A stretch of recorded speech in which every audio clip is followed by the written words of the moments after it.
Guys तपाईहरुलाई स्वागत छ नयाँ अर्को भिडियोमा। उहाँहरु चाहिँ मेरो दाइहरु, उहाँहरु चाहिँ अहिले दुबईमा हुनुहुन्छ। उहाँहरुसित केही जानकारी पाम दुबईको के कस्तो छ।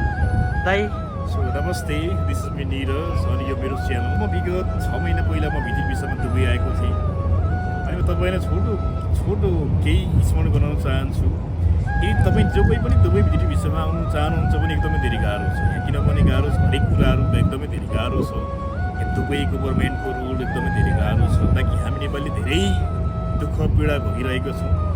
त्यसको तपाईँहरूलाई सबै कुरामा इन्फर्मेसन मेरो युट्युब च्यानलमा देखाउने छु। त्यसको लागि पक्कै पनि तपाईँले मेरो युट्युब च्यानल धेरैभन्दा धेरै सब्सक्राइब गर्नुपर्ने हुन्छ।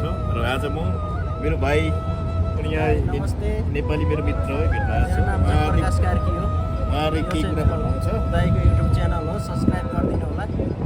म चाहिँ विगत एक वर्ष पहिला भिजिटमा आएको हो। भिजिटमा आएको हो, त्यही भएर काम पाउनु निकै गाह्रो पर्छ, धेरै हार्ड छ, धेरै स्ट्रगल गर्नुपर्छ। यस्तो पनि कतिपय एजेन्टले फसाएको हुन्छ।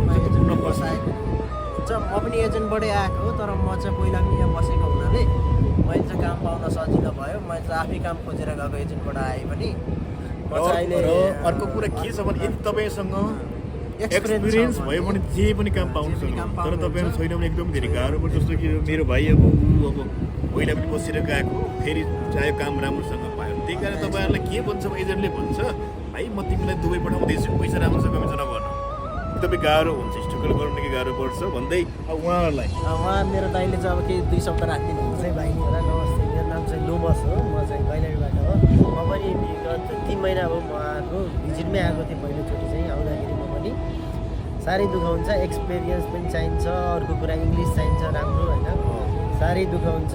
कोही मान्छे चिनेको छ भन्दैमा पनि नआउनु होला होइन, चिनेको भरमा पनि काम पाउन धेरै गाह्रो छ। एकदम एक्सपिरियन्स मान्छे चाहिँ हुनैपर्छ, एक्सपिरियन्स अनुसार राम्रो इङ्ग्लिस हुनुपर्छ। यो चाहिँ मेरो युट्युब च्यानल हो।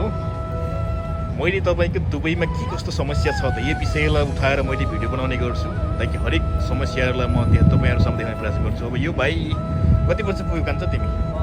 18 वर्ष। तिमी केमा आएको यो दुबईमा? दुबई एकदमै धेरै राम्रो अपर्च्युनिटी भएको मान्छे ठाउँ हो। यहाँ एक्सट्रा भिसामा आएर पढ्न पनि पायो क्या नि त। ल सुनाइदियो के कस्तो छ दुबईमा? स्टुडेन्टको बारेमा के छ? स्टुडेन्टको बारेमा भन्नुपर्दाखेरि स्टुडेन्टहरूलाई एक त अब इमिरेट आइडीमा नट एलाउड टु वर्क हुन्छ। भन्नुपर्दाखेरि हामीले काम गर्न पाइदैन। यदि तपाईँहरू स्टुडेन्ट भिसामा दुबई आउन चाहनुहुन्छ भने के कस्तो समस्या छन् त यो भिडियो मार्फत तपाईँहरूलाई पक्कै पनि इन्फर्मेसन जानेछ। सो जाऊ। हजुर, मेरो नाम प्रणेश नेउपाने अनि हालसालै म दुबई आएको 10 महिना भइसक्यो। म स्टुडेन्ट भिजामा आएको। म स्टुडेन्ट भिजामा आउँदाखेरि धेरै चिजहरू भोगेँ।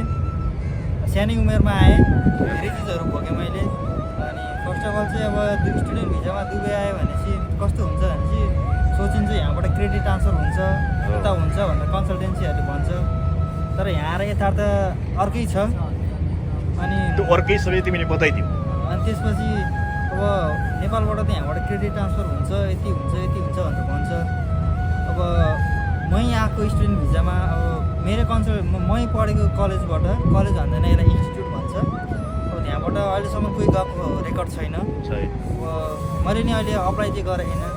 तर स्टुडेन्ट भिजामा यहाँ आएपछि मेन प्रब्लम चाहिँ फेस गर्नुपर्ने भनेको चाहिँ एक त अब हाम्रो इमिरेट आइडी हुन्छ, इमिरेट्स आइडी, त्यसमा हामीलाई नट एलाउड टु वर्क भन्छ स्टुडेन्टहरूलाई। त्यो चाहिँ एकदम ठुलो प्रब्लम हो।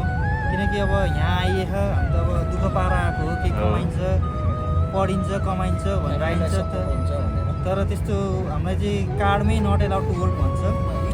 त्यो भनेपछि अब कुनै पनि कम्पनीहरूले हामीलाई झ्याप्प काममा राख्दैन।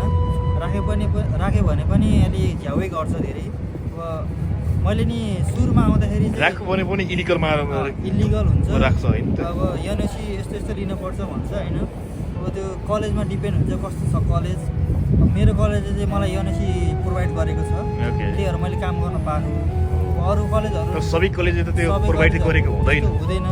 कतिपय कस्तो हुन्छ। अब मेन त अब तपाईँहरूले दुबईको बारेमा बुझ्नु भएन। स्टुडेन्ट भिजामा अब जो पनि आइसक्नु भएको छ, जो पनि आउनेवाला हुनुहुन्छ, पहिला